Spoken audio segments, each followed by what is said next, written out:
Welcome to the Wisdom That Breathes channel. Across all our platforms, we try to share wisdom which is relevant and accessible to everyone. But on this particular platform, we go deeper into some of the ancient principles found within the scriptures. If you find some of the terminology difficult or inaccessible, then go over to our Keshava Swami YouTube channel where you'll be able to find other content which is perhaps more relatable. Thank you and enjoy the wisdom that breathes.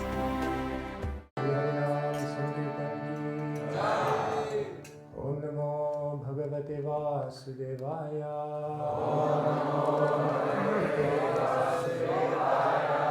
Om Namo Bhagavate Vasudevaya. Om Namo Bhagavate Vasudevaya.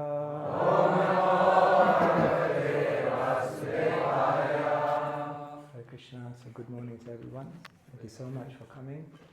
Before I continue, I pray for the permission and blessings of my seniors, my superiors, and all of you that we can discuss something from the Srimad Bhagavatam. So today we're discussing from canto number 10, chapter number 67, entitled Balaram Slays Dvivida Gorilla. Action-packed. And today we're reading from text number 3. Sakyuso pachitim kurvan Vanaro rastra viplavam Gurugrama karan goshan Adahad vanimutsrijan Sakyuso pachitim kurvan Vanaro rastra viplavam Gurugrama karan goshan Adahad vanimutsrijan Sakyuso pachitim kurvan Vanaro rastra viplavam Gurugrama karan goshan Adahad vanimutsrijan.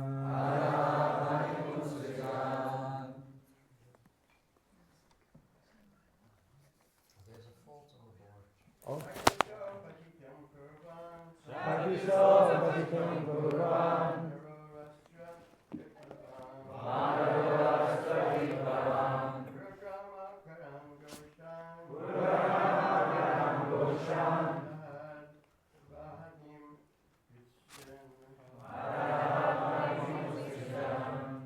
Yes, the third line, last word is Goshan.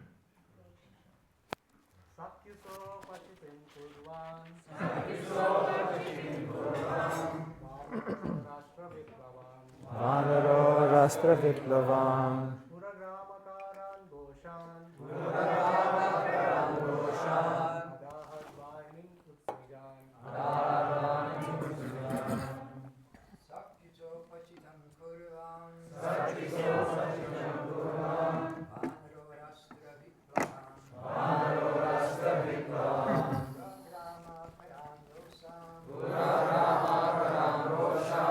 Adahad vanimutsrijan Sakyuso pachitim kurvan Sakyuso pachitim kurvan Vanaro rashtra viplavam Pura grama karan goshan Adahad vanimutsrijan. Mataji's.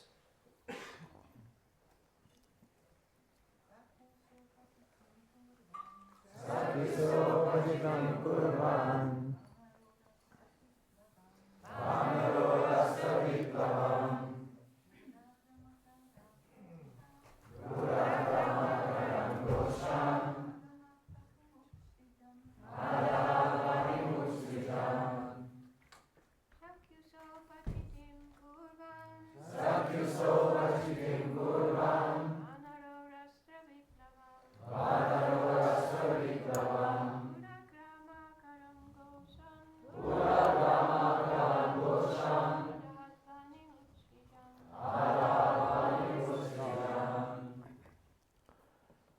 Sakyu of his friend Naraka, whom Lord Krishna had killed. Saha, he, apachitim,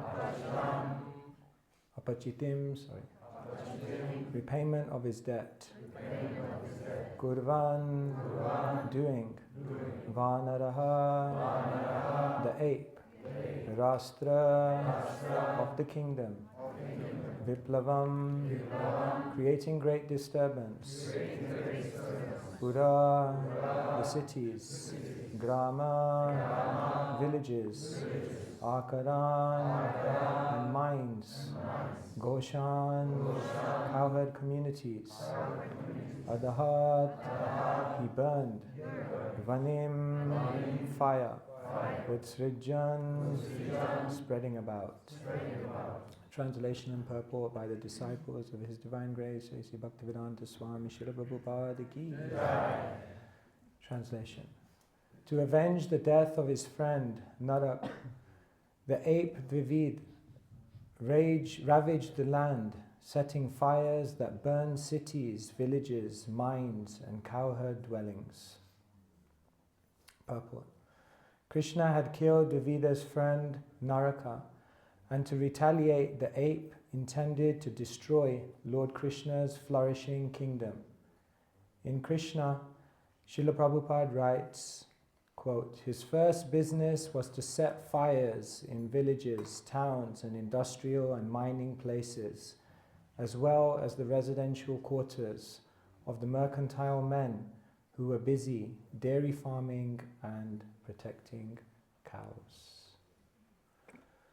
Om Ajnanatirmirandhasya Jnananjana Shalakaya Chakshurunmilitam Yena Tasmai Shri Gurave Namaha Shri Chaitanya Manobhishtam Sthapitam Yena Bhutale Svayam Rupa Tadamayam Dadati Swapadantikam Vandeham Shri Guru Shri Yuta Padakamalan Shri Gurun Vaishnavamscha Shri Rupam Sagrajatam Sadhana Raghunathan Vitam Tam Sajivam Sadvaitam Savadhutam Garijana Sahitam Krishna Chaitanya Devam Shri Radha Krishna Padan Sadhana Lalita Shri Vishakhanditamscha He Krishna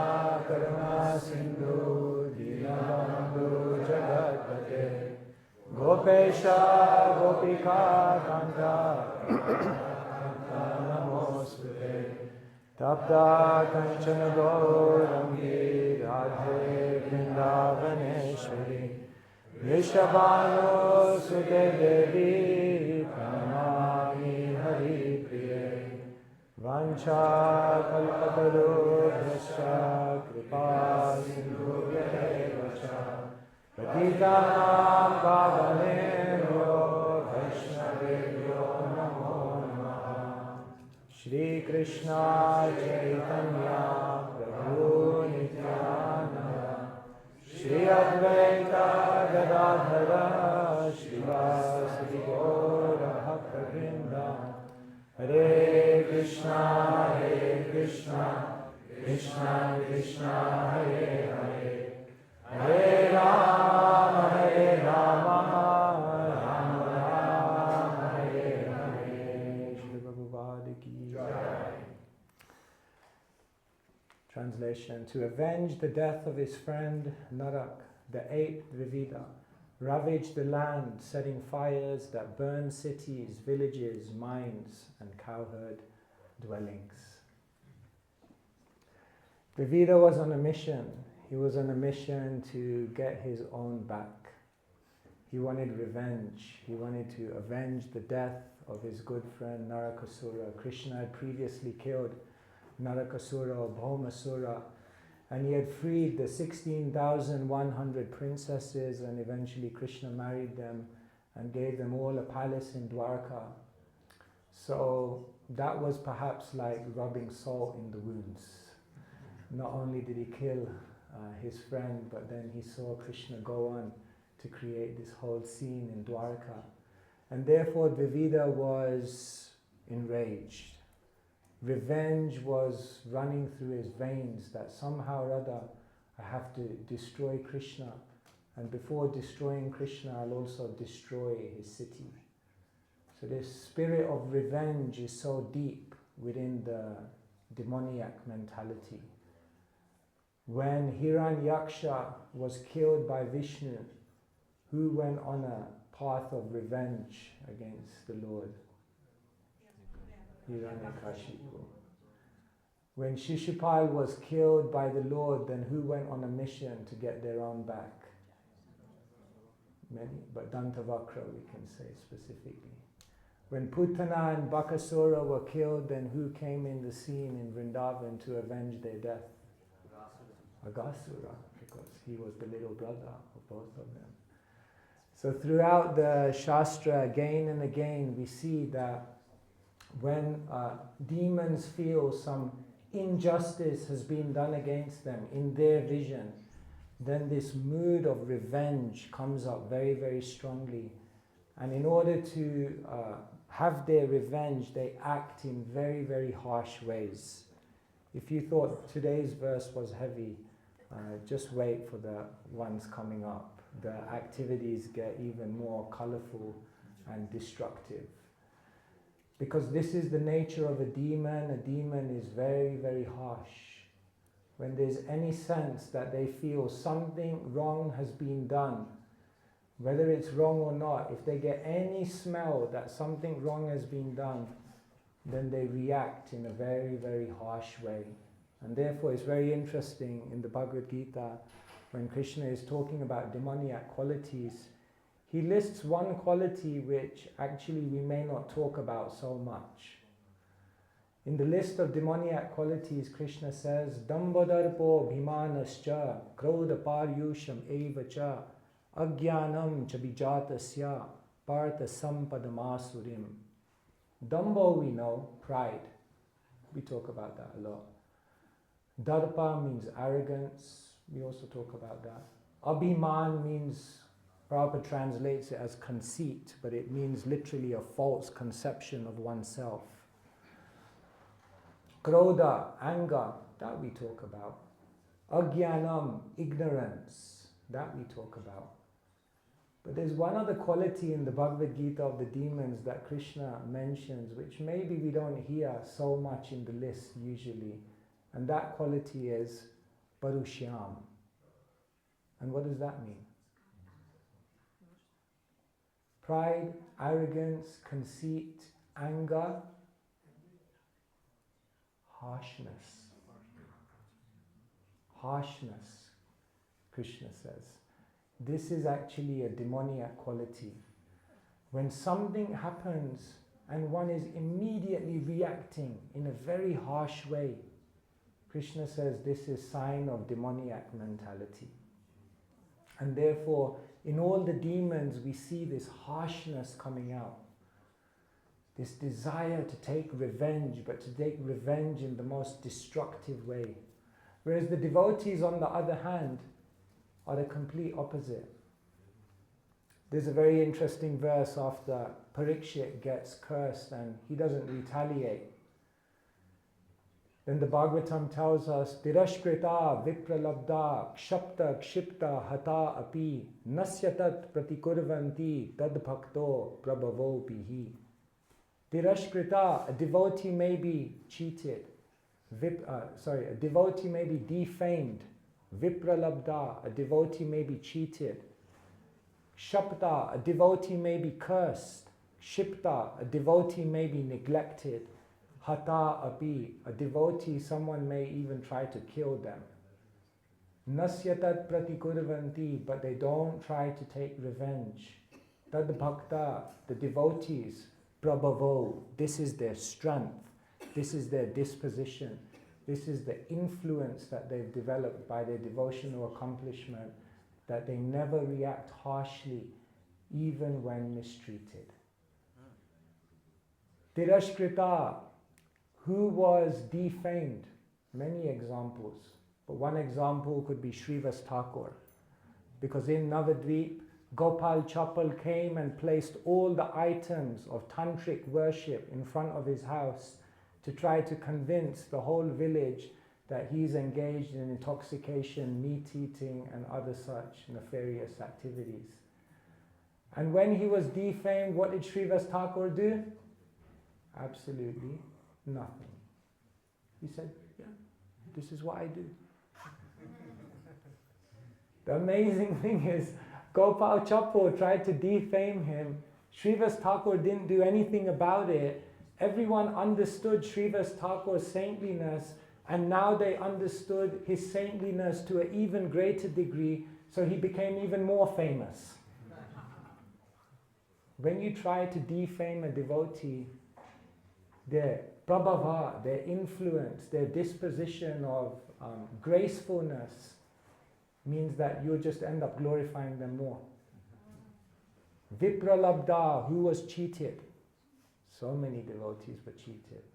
But the Pandavas were cheated, but they didn't harshly react. They didn't impulsively, aggressively, with animosity try to fight for their rights. Very reasonable. Shabda, who was cursed? Many devotees, but Narad Muni was cursed when he did a good preaching job on the sons of Daksha.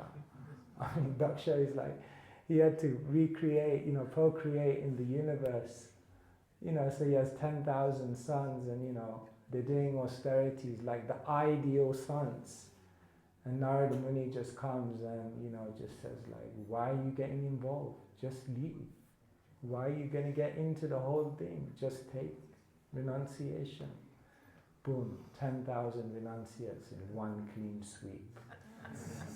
Daksha was not a happy bunny, as they would say in English. And to make matters worse, to rub salt in the wounds, he had another 1,000 sons, the Savalashvas. And Narad Muni did the same thing. Lightning strikes twice. And Daksha cursed Narad. You will not be able to stay in one place. I curse you that you will not be able to stay. You will constantly have to move. Narad Muni was like, perfect. May the fire of devotion spread. So it was great. Kept moving, kept influencing. Narad Muni took it with style. No revenge, no harshness. Shipta, who was neglected. Many devotees were neglected, but for example, Shiva himself was also neglected when Daksha developed some animosity towards him, and at his fire sacrifices he failed to give oblations to Shiva. Well, Shiva was okay, he had no problem with it. He knew later on others would have a problem with it, but he personally had no issue. Okay, anyway, Daksha is in his own world, he's doing me. If he neglects me, no problem. Hata api. And who devotees are sometimes, they even try to kill them. Ambarish. Durvasa tried to kill him. Later on, Durvasa realized, oh my God, I've got to ask for forgiveness. Ambarish came, he almost forgive him before he even asked. Amazing. Ambarish, such a Vaishnava. No desire to take revenge, no harshness, no retaliation, no impulsive reaction, even when someone does this against you. This is true saintliness. So the devotees, they are so established in their character that this is a very, very good measure of how devotionally accomplished we've become. That are we able to intelligently respond instead of impulsively retaliate when people do unreasonable things? This is a very good measure. Sometimes, yes, devotees are defamed, they're cheated. It's not that they just stay passive. Sometimes they do respond, but they never respond impulsively, aggressively, with animosity and bitterness. But they respond with intelligence. Yes, Prabhupada was cheated by Mr. N. And it's not that he just didn't do anything, but he intelligently responded. And yes, he fought against the injustice, but in an intelligent way.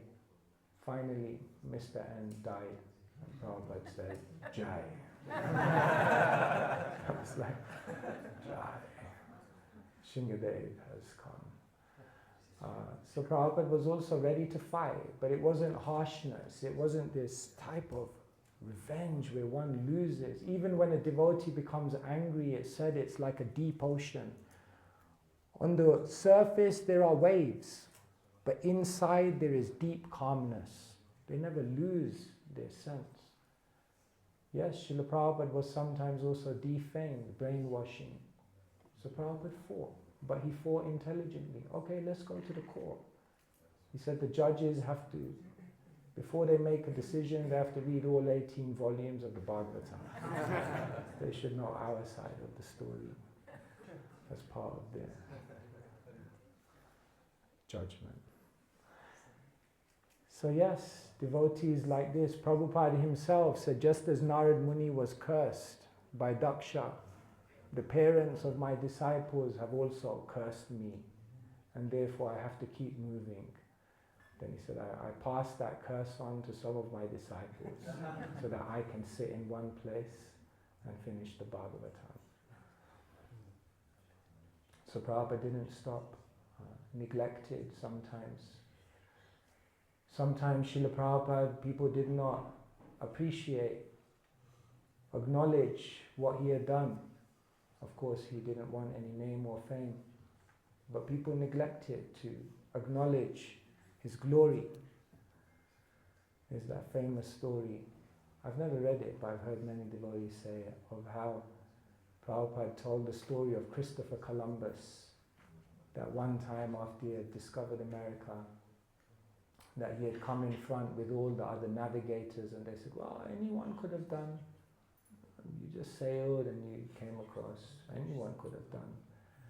So Columbus put an egg in front of them and he said, can you make this egg stand on its head? How do you make an egg stand on its head? So everyone was baffled.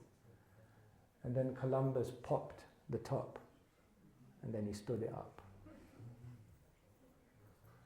He said, anyone could have done, but I have done. So Prabhupada said the same. Yes, anyone could have spread Chaitanya Mahaprabhu's movement. It was an open invitation. Pritivitaya che ata nagaradi gram sarvatara prachara hoibe morana.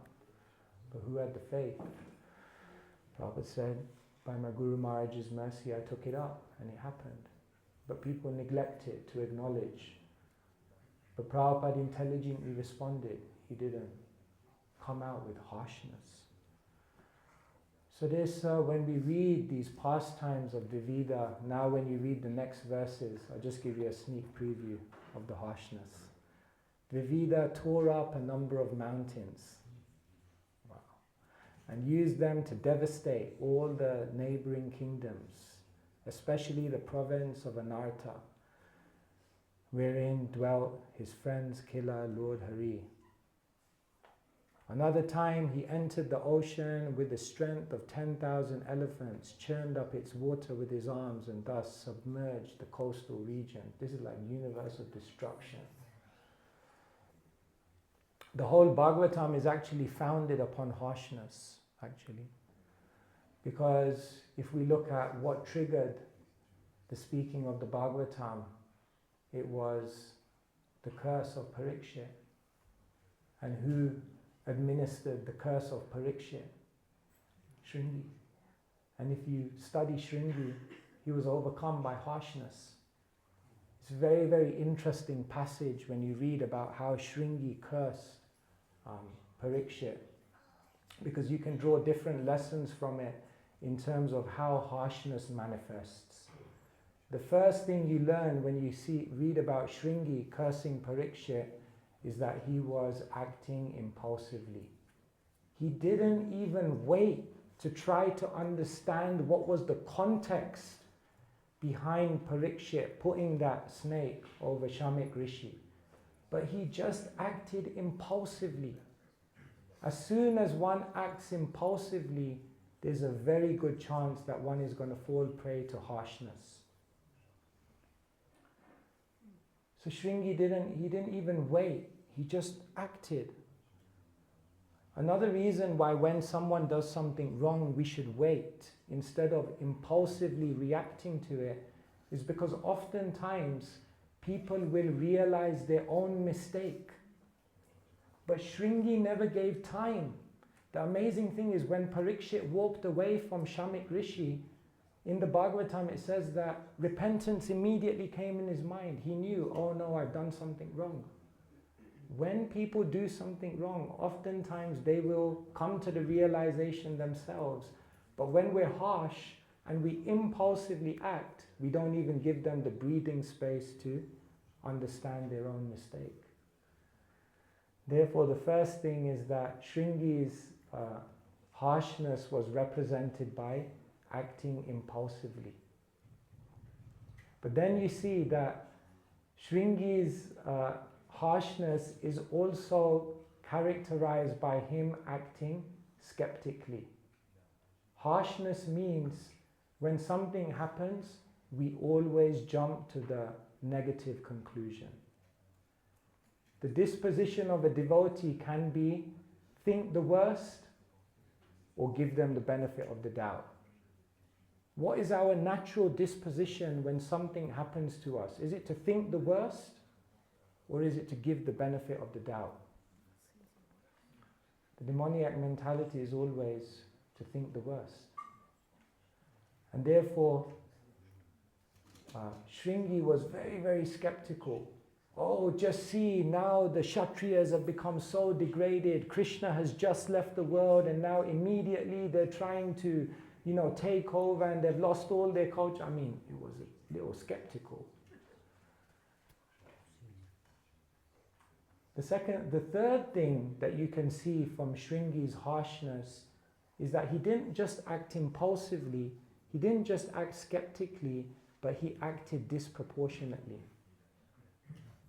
Harshness means even if someone made a mistake, he didn't see all the other good things that that person did. In the narration of the Bhagavatam, Shringi says, just see this Parikshit, he signifies the degradation of Brahminical culture. The degradation of Kshatriya culture. The amazing thing is he didn't consider that it was that same Parikshit who was going around the kingdom driving Kali out. It was that same Parikshit who was giving, his heart to the protection of the cows, the protection of the brahmanas, the protection of the bulls. He didn't see any of that. He just saw this one act.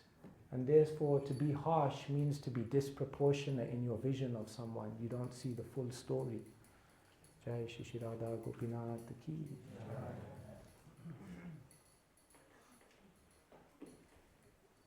And then to be harsh means to act counterproductively. Because even if something was wrong, even if something needs rectification, even if someone deserves to be punished for what they're doing, is the way that you react to them uplifting the situation? Or is the way that you're reacting to them going to fuel the situation even worse? It's said in the Bhagavatam that Shringi's curse is what signified and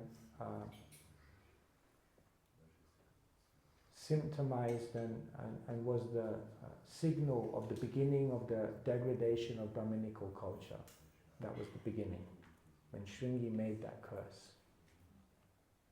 So he thought he was doing something good.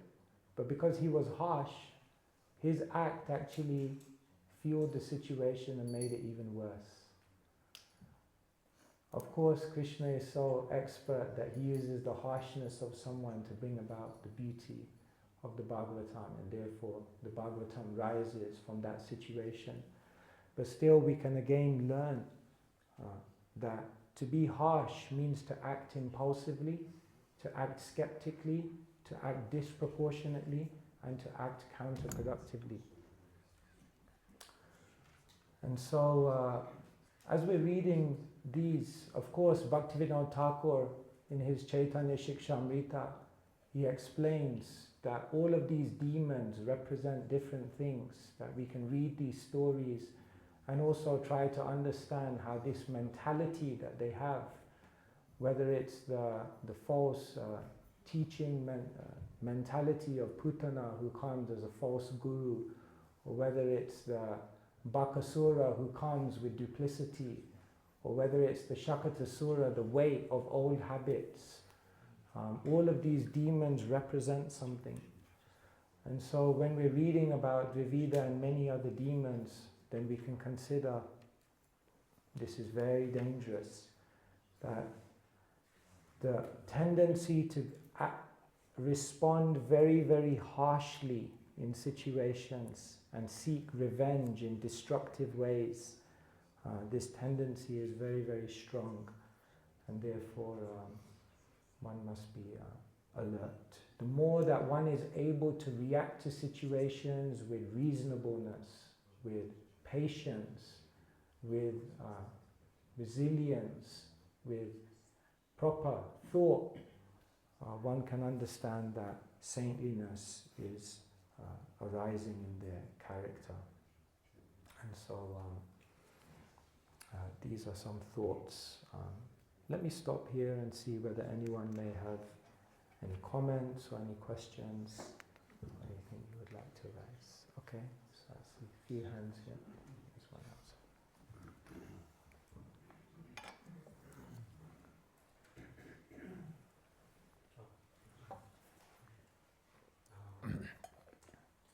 In the pastime of Vashiva and Daksha, I remember Vashiva was, I think, telling Sati that harsh words is worse than death. How's that possible? Harsh words is worse than death. How is that possible? Because harsh words, one perspective could be that harsh words kill one's ego. And sometimes the death of one's ego is much more difficult than the death of one's body.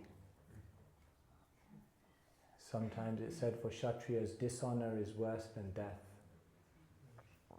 There's the very famous statement where Srila Prabhupada says, your love for me will be shown by how much you cooperate. But it's interesting, the story that comes prior to that him making that statement. I'll try to remember it, I may get it slightly, but I'll get the gist of it. One devotee had written to Srila Prabhupada and said, Srila Prabhupada, just as in the Bhagavatam, Puru had taken the old age of Yayati. So I pray that I can take your old age so that you can continue preaching in this world for many, many years. So a devotee had written a letter like that to Prabhupada. And so the devotee was reading the letter out to Prabhupada. And so Prabhupada was listening. This devotee is willing to take my old age, my death, and show his love for me in that way. So Prabhupada listened to the letter and he said, that is very nice, but your love for me will be shown by how much you cooperate. And so if you think about that, one way to interpret that is Prabhupada is saying, more difficult than giving up your body for me, more difficult than dying for me, is to live for me and live in cooperation with others.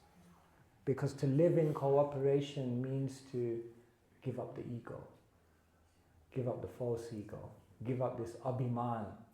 That is very difficult. And therefore,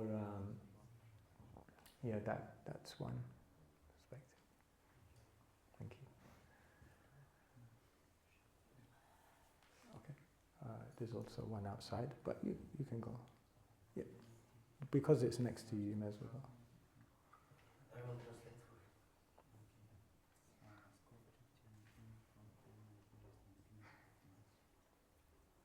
He heard that we human beings have a God,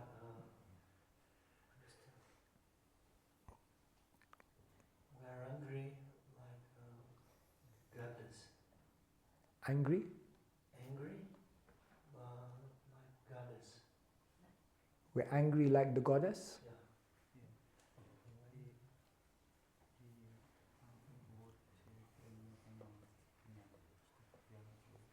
And he answered that the devotees they aren't angry at all because they believe in God.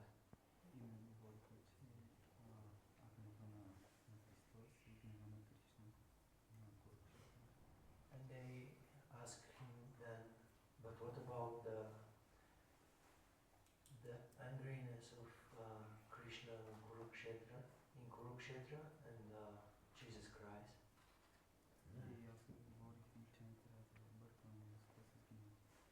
And he answered that I have to be confused, to confuse the angriness with the humility.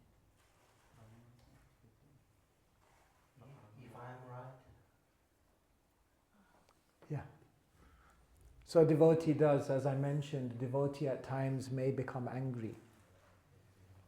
The first thing is that when a devotee becomes angry on the surface, they may express emotions, but they never lose their intelligence. For most people, when they become angry, they lose their intelligence. Krodad bhavati sammoha. Moha means illusion, sammoha means delusion. You become completely deluded, you lose all your intelligence. But the anger of a devotee is not like that. They express, but they maintain. Like it said, Nishingadev, he had two eyes. In one eye, he had raging anger towards Hiranyakashipu, and in the other eye, he had heart-melting love for Prahlad. That's interesting. Have you ever had two eyes with two different emotions? That's very transcendental. So they can hold both emotions simultaneously. They don't lose their sense of intelligence. And the devotee becomes angry not for themselves, but for Krishna's service, for the protection of the devotees. When a devotee is defamed, when a devotee is cheated, then the devotee will intelligently respond sometimes with anger. And so therefore sometimes Srila Prabhupada was very angry, he was like a lion. Just to give a modern day example, because King's Day is tomorrow. I remember once we were on King's Day, and so we're walking with His Holiness Kadamba Maharaj. Anyway, you know, King's Day is full of all kinds of characters, the good, the bad, and the ugly. And I remember on one particular parade, someone must have had a beer or something, and they threw it over one devotee. And Maharaj, when he kind of turned around, he saw that, and they were laughing or something. So Maharaj immediately ran. Everyone understood, okay, something's going to happen here. So Maharaj immediately ran up to that person. Everyone was running. It was interesting, but everyone was actually behind Maharaj. An interesting point. They were going to help, but they were actually behind him. And then Maharaj actually squared up to the person, and he began. I don't know. It was all in Dutch, so I couldn't translate it, but there were a few intense words there. And so it was beautiful to see how, yes, the devotees can also become angry, but for the service of the devotees, of the others, not for any abhiman, for any personal. Is that okay? Thank you. I think outside and then we can come back.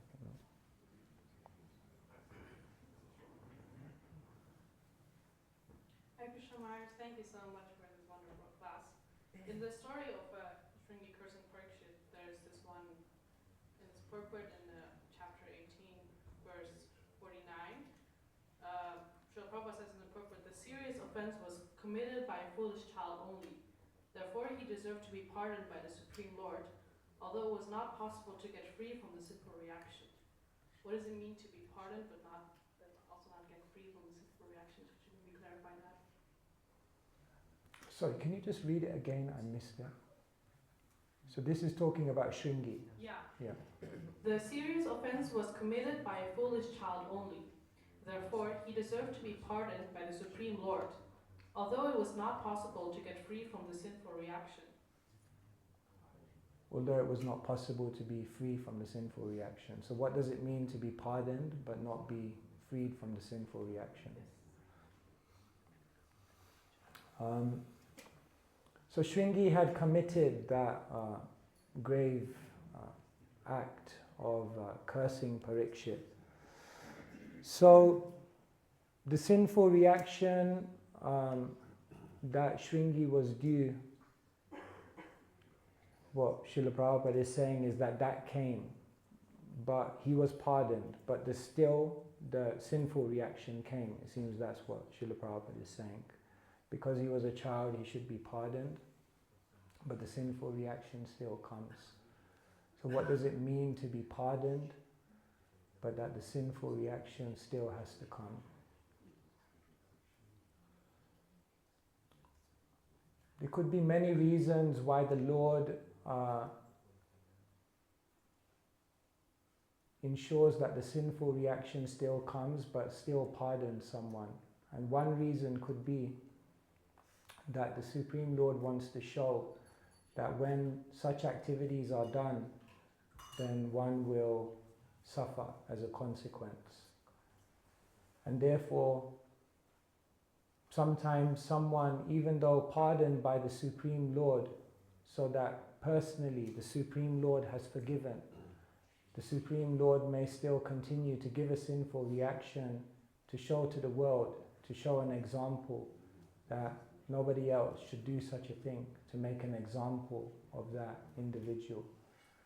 So sometimes, even though someone has been pardoned, even though sometimes the Supreme Lord may have forgiven them, even though sometimes one may have become a devotee, still they may still get the sinful reaction because the Supreme Lord still may want to show the gravity of such activities and what may happen as a consequence if we engage in such things. So that's one thing which comes to mind, and I guess there could be some examples of that in the Bhagavatam, that yes, the Supreme Lord forgives, but the reaction may still come for different purposes.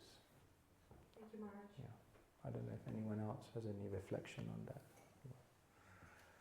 Okay. Yeah. Okay. Yeah.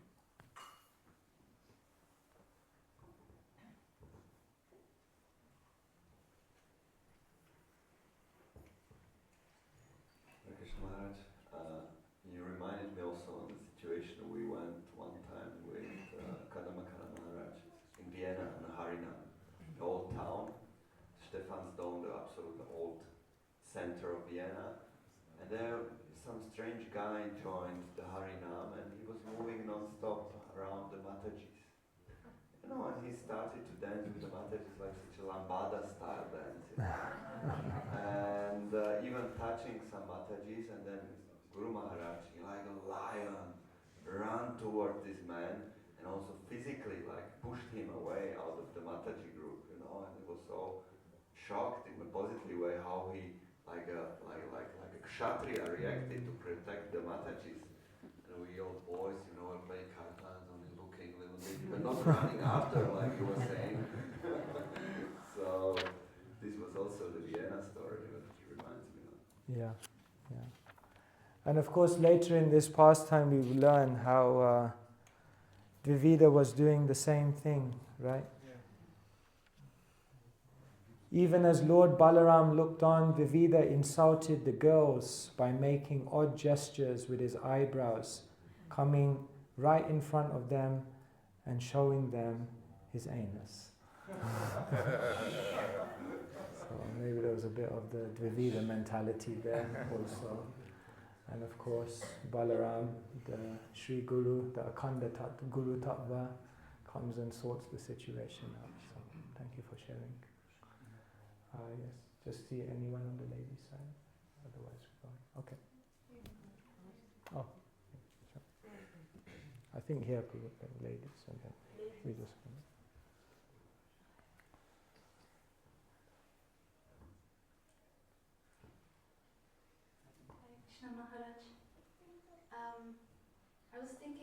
about the anger and danger. They're just one word, which is it's danger, and the word and sword, because the word can kill the person if it's too harsh. And then I was also thinking about the using, like Prabhupada using anger. It's like a tool, and you have a hammer, and you have hammer or different tools in the basket, and you can use this hammer whole day and you destroy everything with that hammer, but you can use this hammer just in the case when you need it. And I was thinking about in my life, I see how inappropriate in an improper time, and I use emotions are there. We are emotional beings, but we need to use emotions in a proper way, like Prabhupada did. He was also angry. He was also emotional, very emotional. He shows emotions every single time he speaks, even tears. But he used it in a proper measure. And hammer we can just put in the back in the basket, and we don't use anymore.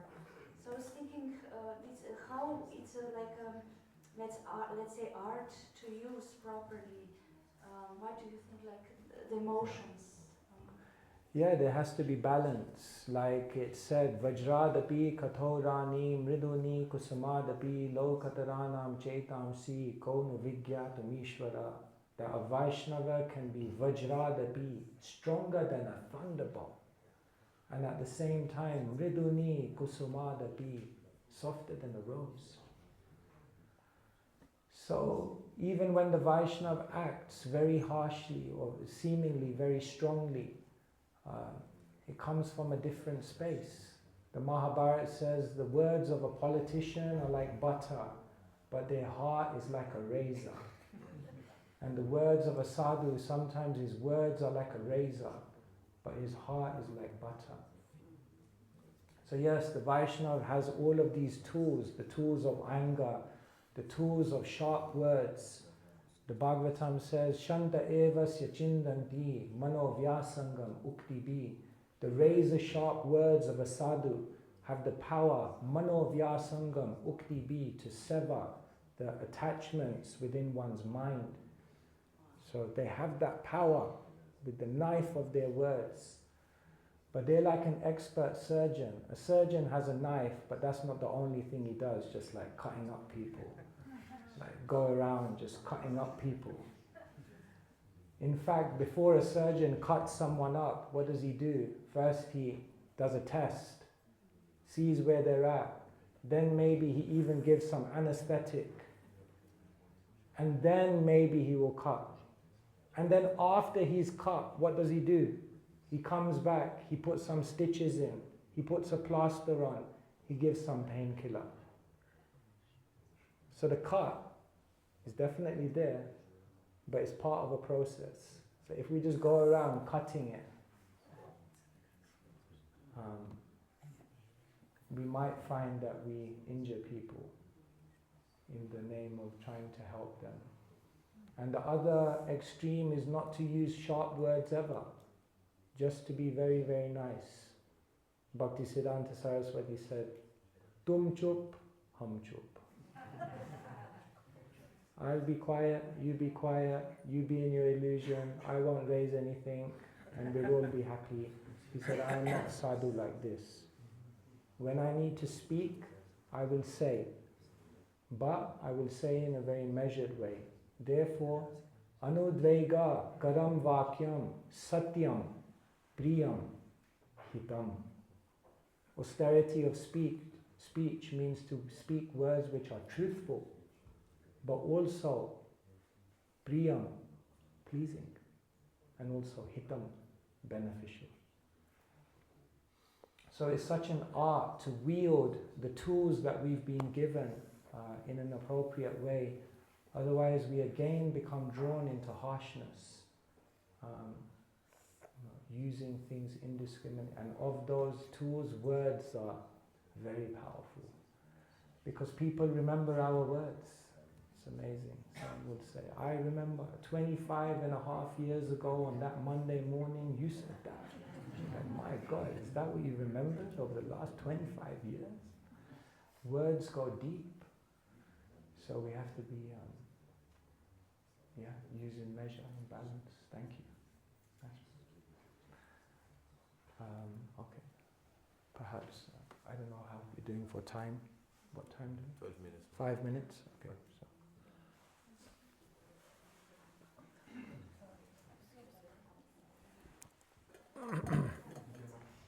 In Ramayana, when Sugriva came to Ram and then sent the army on the 4 directions to look for Sita, then Vivida joined Angada and Hanuman going on the southern direction. Then they tried to jump, and I remember that section where everyone says, how many yojanas can you jump? And Vivida is there, so he was helping Ram. But now he's fighting Krishna. What happened to Vivida? Yeah, Dvivida didn't just help Ram to find Sita, Dvivida also helped Ram to build the bridge. Dvivida was right there, and his brother. But the previous verse explains, Srila Prabhupada, the disciples of Srila Prabhupada explain that Dvivida had committed an offense to Lakshman. And because he had committed an offense to Lakshman and he became offensive, Lakshman represents the Guru Tattva. And because he had become offensive to Lakshman, then we had become degraded. Here they write, although Dvivida was an associate of Lord Ramachandra, he later became corrupted by bad association with the demon Narak, as stated here. This bad association was the reaction for an offense that Dvivida had committed when, being proud of his strength, he disrespected Lord Ramachandra's brother Lakshman and others. So like that. Yeah. I don't know the details of what happened. Oh, you heard the details. Just 2 days ago in class, a devotee was citing the Vishnu Purana. Okay. Apparently, Dvivida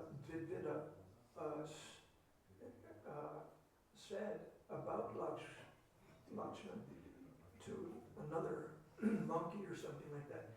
The monkey was going to approach Lakshman. Maybe it was Ram's brother. Okay. Maybe it was Ram's brother who was going to approach Lakshman. But Dvivida said to him, no, Lakshman's not the big man. You want to approach Ram. So in that sense, Lakshman he reduced his, minimized. Minimized, yeah. And that was one offense. And then there was another offense Dvivida was doing. He was raping women in Lanka at night and then fighting with the monkeys against, like, something like that during the day. It was also mentioned. Okay. I don't know much about Yes, no, thank you. Thank you for sharing. Yes, so Lakshman, of course, represents the Guru Tattva. So, like this, we have to, when Srila Prabhupada was asked what is the most famous verse in the Vedic scriptures, then at different times he said different things, but on one occasion, if I'm not mistaken, he said, Yasya deve para bhaktir yatha deve tatha guru tasyaite katitya hyarata prakashante mahatmana. For one who has implicit faith, as much faith as they have in Krishna, yatha deve Tata Guru, they have that same faith in the Guru. For one who has implicit faith in both the Supreme Lord and the Guru together, equally, Prakashante Mahatmana, all the imports of Vedic knowledge are revealed to them. So that is why we have this beautiful festival today of Vyasa Puja, where we honor the spiritual master who has opened our eyes with the torchlight of knowledge and delivered all the knowledge, all the guidance, all the strength, all the inspiration to allow us to walk this path of bhakti. And so we honor Shri Guru on this day. Srila Prabhupada ki jai, Entourage Srimad Bhagavatam ki jai, Jai Nitai Gaura Premanande.